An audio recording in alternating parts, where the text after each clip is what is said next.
ഞങ്ങളുടെ പള്ളി നന്നങ്കോട് ഓർത്തഡോക്സ് ചർച്ചിൽ നിന്ന് പോയപ്പം എനിക്ക് തോന്നുന്നു ഏറ്റവും സങ്കടപ്പെട്ട എൻ്റെ മകനാന്ന് തോന്നുന്നു. കാരണം അവന് പിറ്റേ ആഴ്ച ചെന്നപ്പോൾ എന്നോട് പറഞ്ഞു അച്ഛൻ പോകണ്ടായിരുന്നു. ഞാൻ പറഞ്ഞു അങ്ങനെ അല്ലടാ, ഇത്ര വർഷം കഴിയുമ്പോൾ അച്ഛൻ പോകണമെന്നുണ്ട്.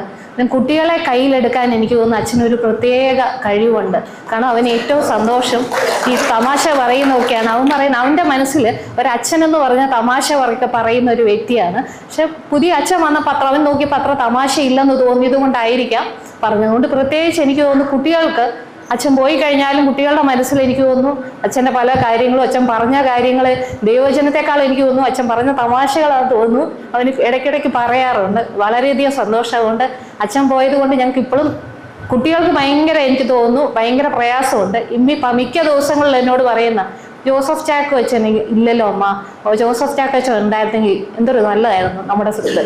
എനിക്ക് തോന്നുന്നു പ്രത്യേകിച്ച് VBS സമയമാണെന്ന് തോന്നുന്നു അല്ലേ അച്ഛാ? VBS ഒക്കെ അവർക്ക് ഭയങ്കര സന്തോഷമായിരുന്നു. OUBS ഒക്കെ. പിന്നെ ഞാൻ ഈ ക്ലാസ്സിനെ പറ്റി പറയുമ്പം ഞാൻ ഓർത്ത് എന്നാ പറയണം. രാവിലെ ഞാൻ വന്ന് ആലോചിച്ച് എന്ത് പറയണം.